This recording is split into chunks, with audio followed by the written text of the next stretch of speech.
Maggi দিয়ে আজকে তোমাদেরকে পকোড়া করে দেখাবো। তোমরা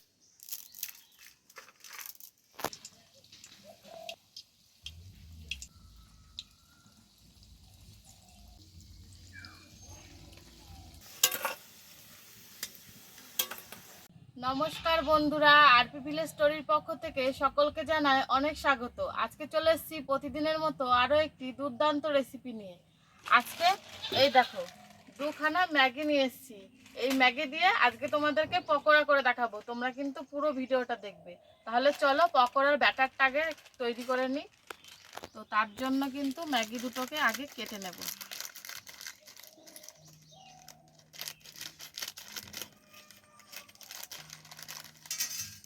আর এই মশলাটা কিন্তু রেখে দেবো, এই মশলাটাও দেবো এর মধ্যে।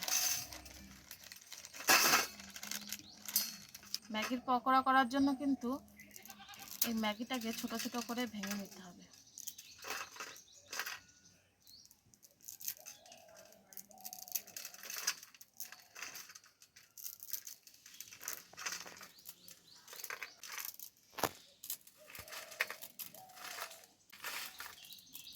এরকম ম্যাগিটা কিন্তু ছোট ছোট করে ভেঙে নিয়েছি। এবার এর মধ্যে দিয়ে দিচ্ছি পেঁয়াজ কুচি। একটু বড় বড় সাইজ করে কিন্তু পেঁয়াজগুলো কুচিয়ে নিয়েছি। তার মধ্যে দেবো খানিকটা ধনেপাতা কুচি, দিয়ে দিচ্ছি আদা আর রসুন থেতো করে রেখেছিলাম সেটা, আর দিচ্ছি শুকনো লঙ্কা কুচি, নুন, হলুদ আর ধনে আর জিরে গুঁড়ো। তারপর এর মধ্যে দিয়ে দেবো বেশ খানিকটা কর্নফ্লাওয়ার।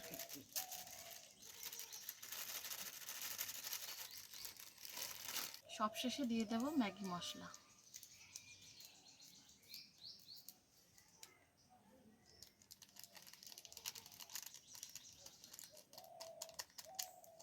এবার এই সব কিছুকে কিন্তু অল্প অল্প জল দিয়ে মেখে নেব। খুব বেশি জল দেবো না, অল্প অল্প করে জল দেবো, মেখে নেব।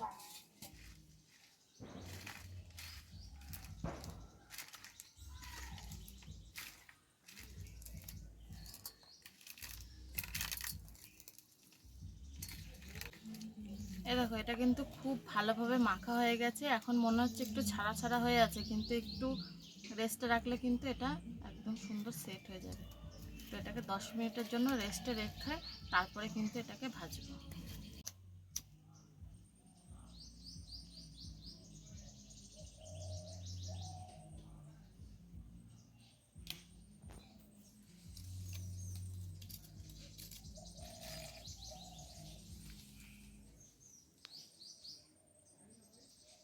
উনুন ধরিয়ে নিয়েছি। এবার কড়াইতে দিয়ে দেব সাদা তেল।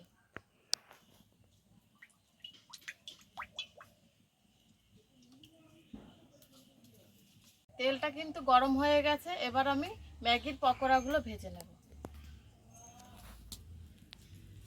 এরকম ছোট ছোট করে নিয়ে তেলের মধ্যে ছেড়ে দেব।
দেখো, ম্যাগির পকোড়াগুলো কিন্তু খুব ভালোভাবে ভেজে নিয়েছি, একদম কড়া করে ভেজেছি।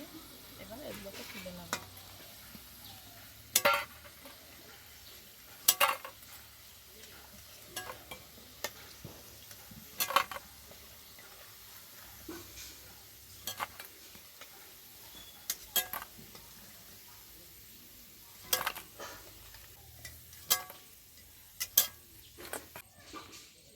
এবার বাকি পকোড়াগুলোও ভেজে নেব।